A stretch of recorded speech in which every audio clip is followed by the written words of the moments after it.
Alright, this is one of my favorite radios. I had two of these before, and first one I bought at a ham fest without the power cord. The power cords are really hard to find for these. They used a different power cord than everything else. The 101 is the easiest power cord to find, but a few different radios used weird cords.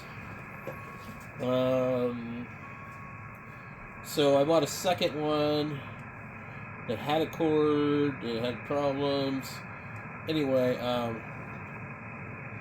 two radios were in kind of poor condition, and they never really worked all that great as far as stability. They drifted a lot, and I never could really figure out what part was making it drift. I suspect there's temperature compensating capacitors that were in the VFO that were just really exposed to too much crap.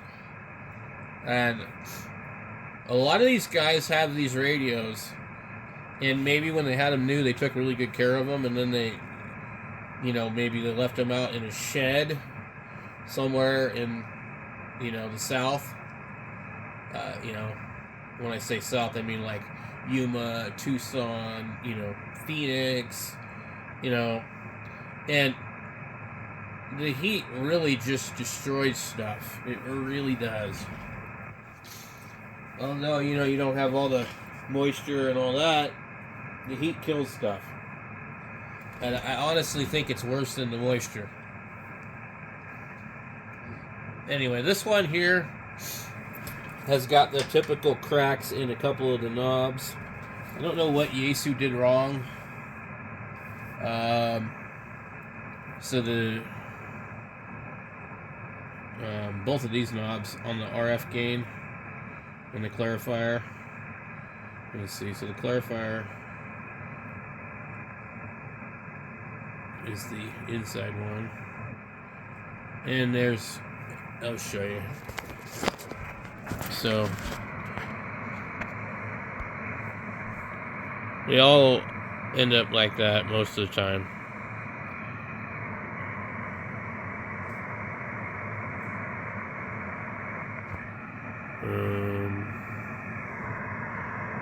So this one's actually not cracked right there. And then the load knob is really close to the radio. It's got a crack in it. But these knobs are sometimes too close. If you see them and they're like this, take them off and pull them back a little bit, because you're going to destroy the paint.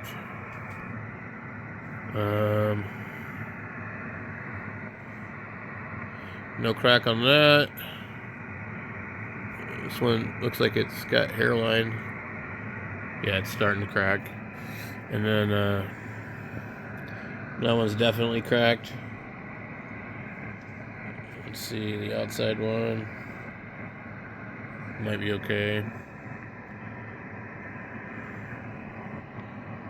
The load switch is not cracked, which, if you look, that's a little bit thicker of material.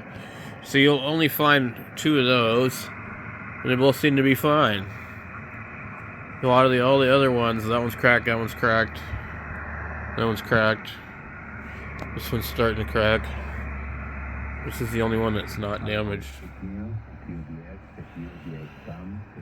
These ones here are usually okay. One of my radios had been hit right here.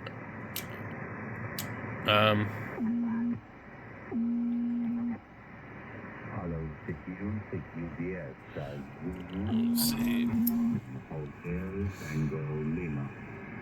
So basically all these ones are going to get cracked.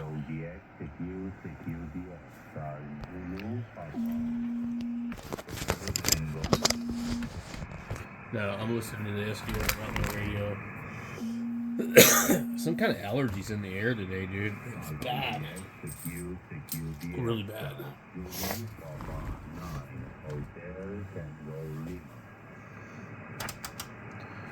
Go to 10-meter band.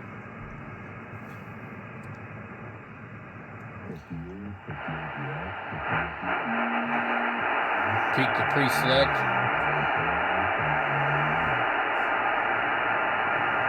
That's right, we need to move this.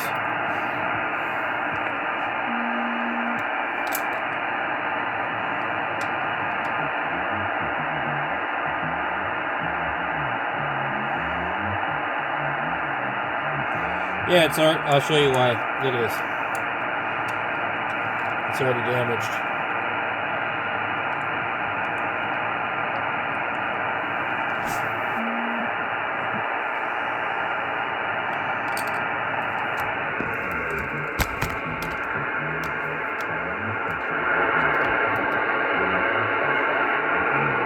That's where it's rubbed into it.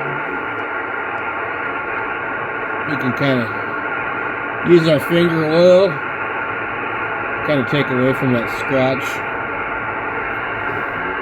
But yeah, so also these ones you got to be careful. They're not metal. These radios weigh about 35 pounds, so a lot of times they take a hit.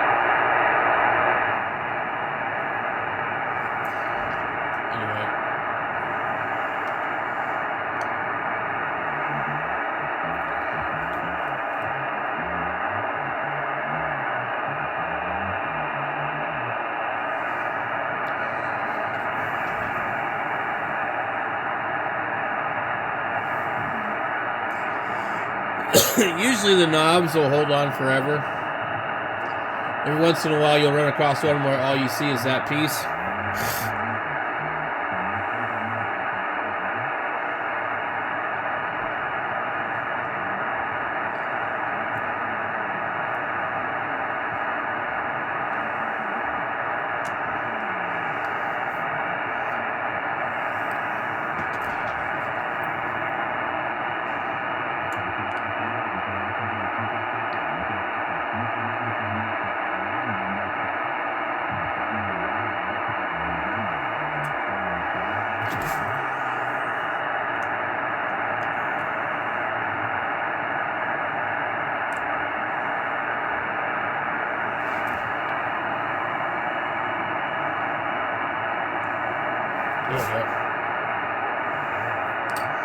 Alright.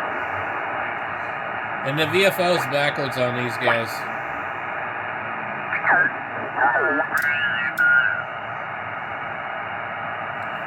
And you got to calibrate the display every time you change bands or modes.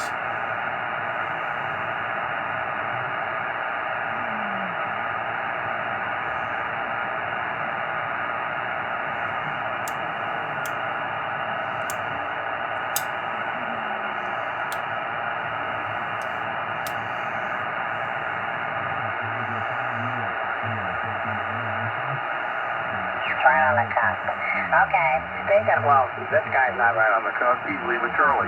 N4YX. Here Commissar from NM4A.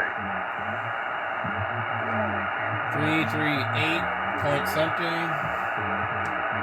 Let's see if we can find him on the SDR. 3.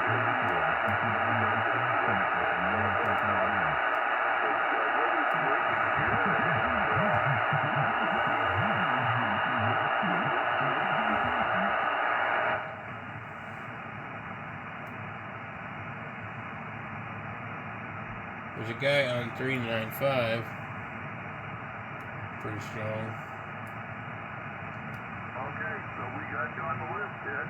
And thank you for being there. And thank you for being here tonight. It's good to hear. 3836. From Commissary Connor. And Jack number 1 down. It's James. You're 5 over. So Jack number 1 is working just fine. All right, let's see if WA9M was out there. Bob, are you out there? WA9M from NM4A. He's not even showing up on Utah. Anybody hear him?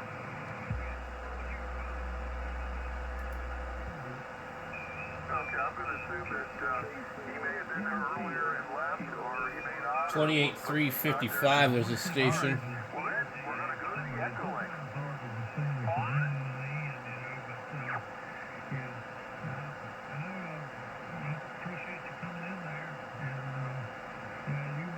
I can't hear him on my actual radio.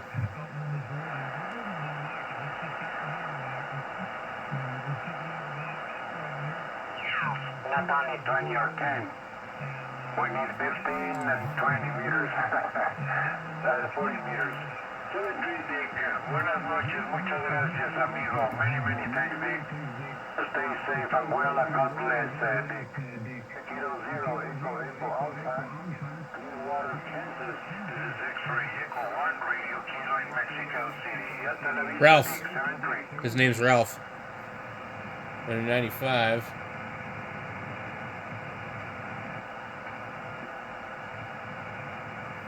Yeah, I know Ralph. I don't think I'll be able to get on the radio quick enough to make contact with him.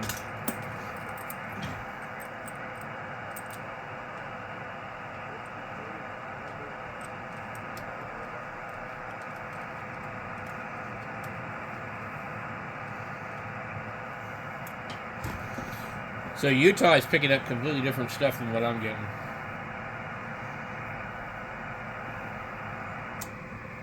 Let's go ahead and, with this radio, you gotta use the tune button here. It's ridiculous.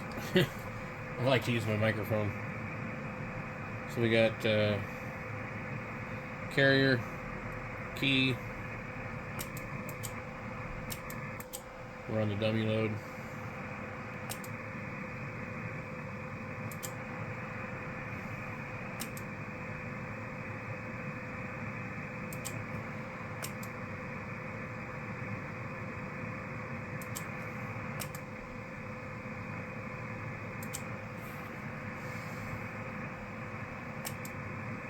It's about 90 watts.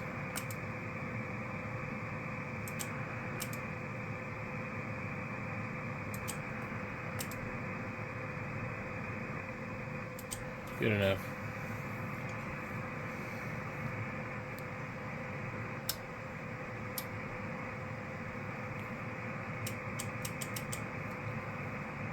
I'm on the dummy load. 1, 2, 3, 4. 1, 2, 3, 4.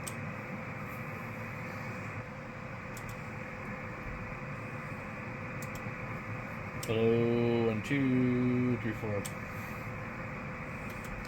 1, 2, 3, 4. A little bit of reflected, maybe. I can't tell. Oh. 1, 2, 3, 4.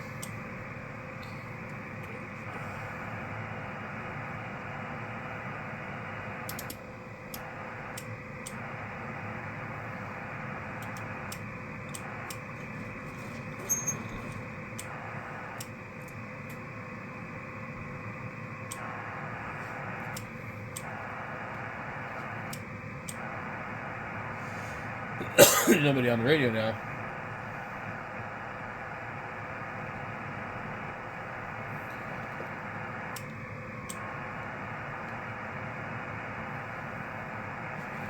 Let me see here.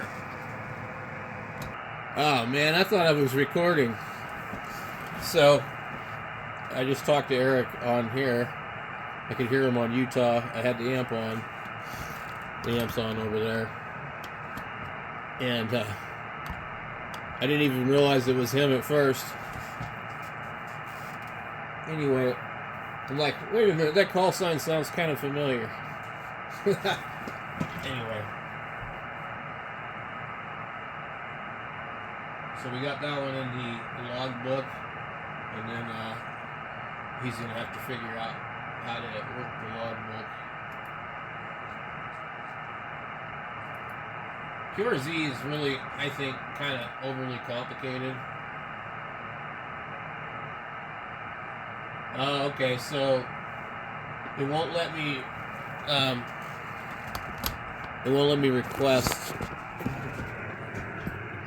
the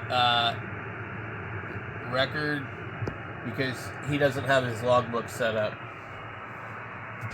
So he'll have to figure that out. Yep.